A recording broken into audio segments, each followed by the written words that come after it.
Tu veux changer ta vie, pas pour impressionner qui que ce soit, pas pour ressembler à quelqu'un d'autre. Tu veux changer parce qu'au fond, tu sais que tu t'es oublié en chemin. Et c'est douloureux de le reconnaître. Mais tu n'es pas seul. Tu sais ce que faisait Nelson Mandela chaque matin en prison? Il se levait avant l'aube. Dans le silence, il nettoyait sa cellule, faisait son lit avec soin, lavait son visage à l'eau froide. Pas parce qu'on l'y obligeait, mais parce que c'était sa manière de dire au monde « Vous pouvez m'enfermer, mais vous ne contrôlerez pas la façon dont je me traite. » Et si tu commençais, toi aussi, par là, par une seule action par jour, pas pour changer l'extérieur, mais pour restaurer ton respect intérieur. Je vais te dire la vérité, changer ta vie en 30 jours, ce n'est pas une promesse magique, c'est un choix radical, répété doucement. Et chaque jour compte. Jour 1, par exemple, tu te lèves sans regarder ton téléphone. Pas de notification, pas de bruit extérieur, juste toi, tes pensées, ton corps, ton silence. C'est dur au début. Tu vas vouloir fuir ce vide, mais reste. Dans ce vide, il y a ta vérité. Jour 2, tu écris une chose que tu ressens, mais que tu n'as jamais dite. Pas pour envoyer, pas pour partager, juste pour sortir cette tension de ton corps. Une phrase suffit. Exemple, je ne me suis jamais senti à la hauteur, ou je fais semblant depuis trop longtemps. Tu vas trembler un peu. C'est normal. L'écriture ne guérit pas tout, mais elle ouvre une porte. Jour 3. Tu marches seul, sans but, sans musique, sans distraction. Tu observes le monde comme si tu étais invisible. C'est là que tu vas voir à quel point tu as mis ton esprit en pilote automatique. Chaque pas que tu fais en conscience est une victoire sur l'oubli de soi. Je me souviens d'un message d'une abonnée qui m'a dit « Je n'ai pas changé ma vie en 30 jours, mais j'ai recommencé à m'aimer. » Et c'était ça, la vraie transformation. Tu vois, Mandela ne s'est pas réveillé un matin en étant libre intérieurement. Il a appris à créer la paix dans l'endroit le plus hostile qui soit. Une cellule froide, étroite, oubliée du monde. Et toi, tu peux créer la paix dans ton quotidien chaotique. Tu n'as pas besoin de 100 étapes. Tu as juste besoin de commencer. Jour 4. Tu offres un sourire sincère à un inconnu. Ça paraît bête, presque naïf. Mais il y a une force dans le fait d'offrir quelque chose sans rien attendre. Mandela disait « Le respect commence par les petits gestes ». Et parfois, le simple fait de reconnaître l'autre, même en silence, guérit une part de toi que tu croyais éteinte. Jour 5. Tu identifies une personne qui draine ton énergie et tu prends de la distance.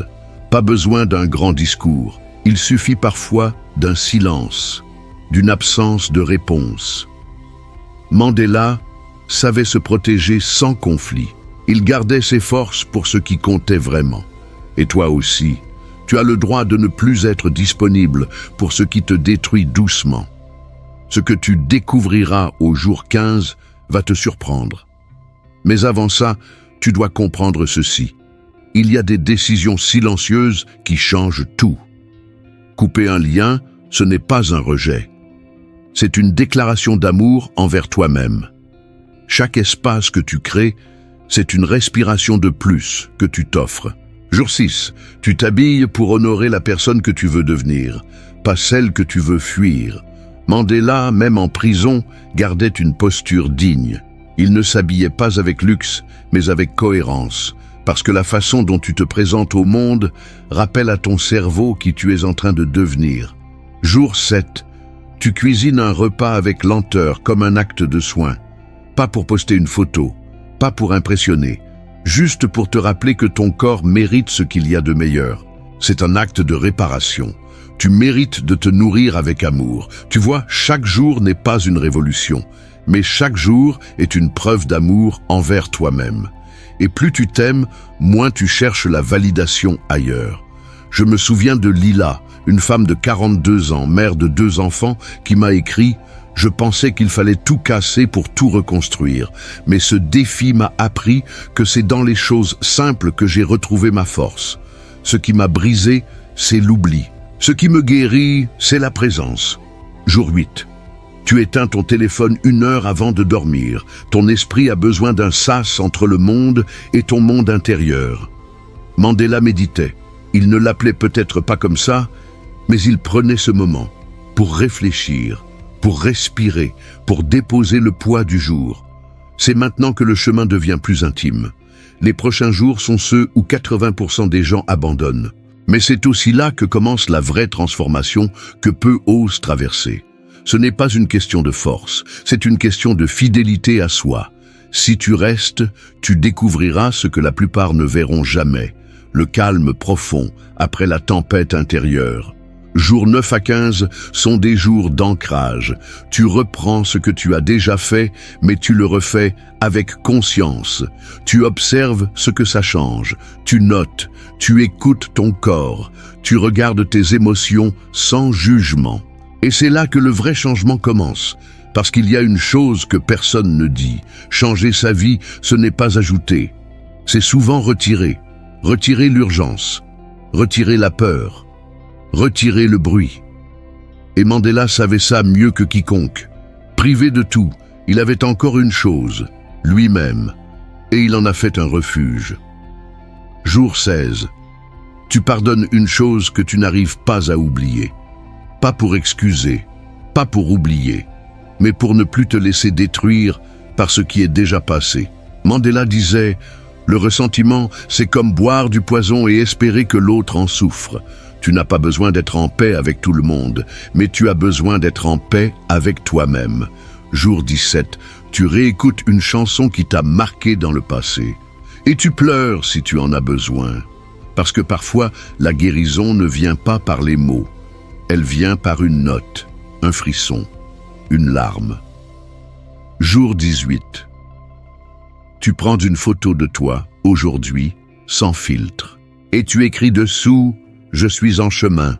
Pas besoin d'aimer ton reflet tout de suite, mais il est temps de cesser de te cacher de toi-même. Tu es la seule personne avec qui tu passeras chaque jour de ta vie. Tu mérites un regard doux. Jour 19 à 25. Tu choisis chaque jour une chose que tu acceptes de laisser partir. Une habitude, une attente, un objet, un nom, un rôle que tu joues pour faire plaisir. Ce processus fait peur, mais il libère. Mandela, chaque jour, laissait mourir une ancienne version de lui, celle qui voulait se venger, celle qui souffrait en silence, celle qui doutait de sa valeur. Et toi aussi, tu peux laisser mourir ce qui ne te sert plus. Tu n'as rien à prouver, tu as juste à exister, en paix. Jour 26, tu dis non sans te justifier. Ce petit mot est une révolution. Tu verras comme ton corps tremble et comme ton âme respire.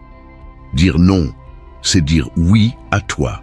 Jour 27, tu marches dans la nature, même brièvement, sans destination, et tu observes ce que tu ressens. Les arbres ne se demandent pas s'ils sont assez beaux. Ils existent, ils grandissent, ils ploient parfois, mais ne se trahissent jamais. Jour 28, tu dis merci pour quelque chose que tu n'avais jamais vu comme un cadeau. Ton silence, ton échec, ta solitude, ce sont peut-être des bénédictions déguisées. Jour 29, tu écris une lettre à l'enfant que tu étais. Tu peux lui dire « Je suis désolé d'avoir douté de toi. Je te promets de ne plus t'abandonner. » Et si tu oses, relis cette lettre à voix haute. Tu verras, il y aura un avant et un après. Jour 30, tu te regardes dans un miroir, longtemps, sans te fuir. Et tu te dis « Je suis là, je suis en vie, et je recommence. » Tu as tenu 30 jours, pas pour devenir parfait, mais pour te retrouver. Et si Mandela a pu cultiver la paix dans une cellule de 3 mètres sur 3, alors toi, tu peux commencer dans ta chambre, ton salon, ton cœur. Tu n'as pas besoin de permission, juste d'un élan, d'un choix, d'un moment. Mandela disait « C'est toujours impossible ». Jusqu'à ce qu'on le fasse.